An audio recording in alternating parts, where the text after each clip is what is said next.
and welcome to Homeschooling with Taz. I am Taz and this is Anderson. Hi. And today we're going to be making flapjacks.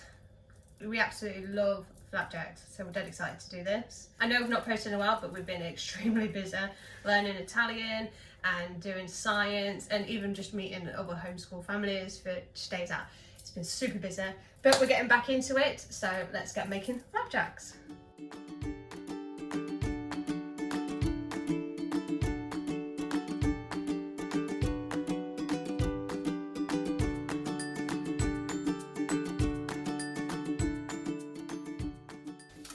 Okay, so first things first, we're going to line our pan with lining paper. Just get a bit of oil on the side of the pan and you're good to go. It would be wise if you had a paste brush, but my 4-year-old decided to nick it, so I don't have one. I want to preheat the oven to 180 degrees and we're going to get our butter, sugar, we need brown sugar and golden syrup. So we need 175 grams of brown sugar. Do you want to do 175 grams for me, please? Yeah, of course I can. That's 100. A little bit more. On the third one, isn't it? A little bit more, yeah. Yeah, okay. That's it. And we need 175 grams of butter. Butter? Okay. Want to do that for me? So we add the butter into the saucepan. And then we need 4 tablespoons of golden syrup.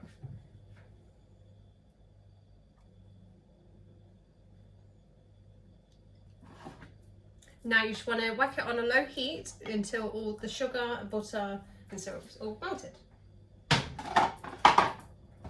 Okay, while we're waiting on that, we need 50 grams of cornflakes. Tell me where to start, Bubs. Stop. Any cornflakes will do. And then we need 350 grams of a jumbo porridge oats. Jumbo porridge? Jumbo porridge oats. Big oats. Read the box. It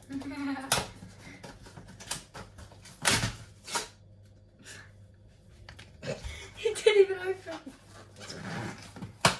I can't get into it. Okay. So we need 350 grams of porridge oats. 350. You need 1 big bowl to do a mixing. Mixing bowl.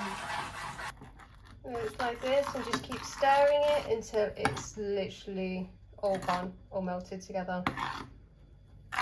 Just keep stir.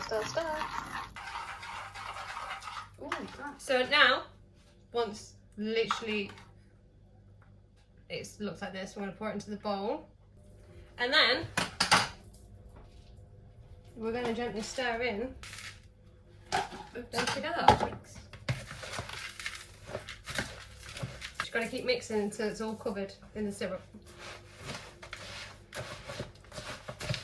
Like that? Getting all the nook and crannies. Also some white bits there. Plain bits. You can add raisins in, anything you want really, chocolate pieces, anything that you want, but this is just your simple mixture. When this is in the oven, we are going to melt chocolate and put it on top. You don't have to. You can also put caramel on top once it's been baked and cooled down. Should pretty much look like this. Make sure it's all covered in the syrup, completely covered in the syrup. Once that's done, grab your tray.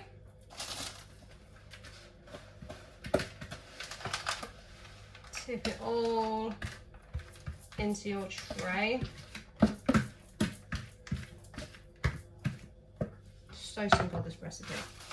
And then you spread it out evenly.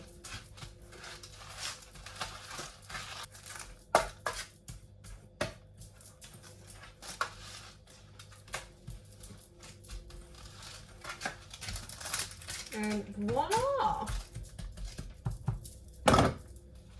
And it will look like this. Now what you want to do is you want to bang this in the oven for 25 minutes. Whack it in there. Bish bash bosh, you're done.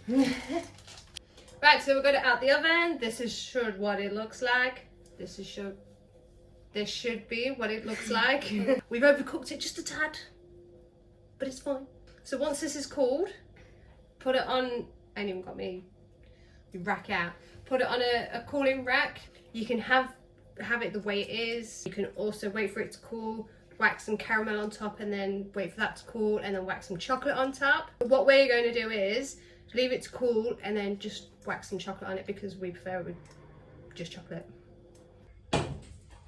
Okay, so now once the chocolate's all melted and the flapjacks has cooled down, all we're going to do, so once you pour it on, all you have to do is literally just level it out. You can do it with milk chocolate, dark chocolate, white chocolate, whatever your preference is. And then, voila! And then literally all you have to do is just put it in the fridge, make sure that the chocolate's hardened, and then serve. I hope you enjoyed this video. Don't forget to like, subscribe, and hit that notification bell, and I shall see you next time in the next video.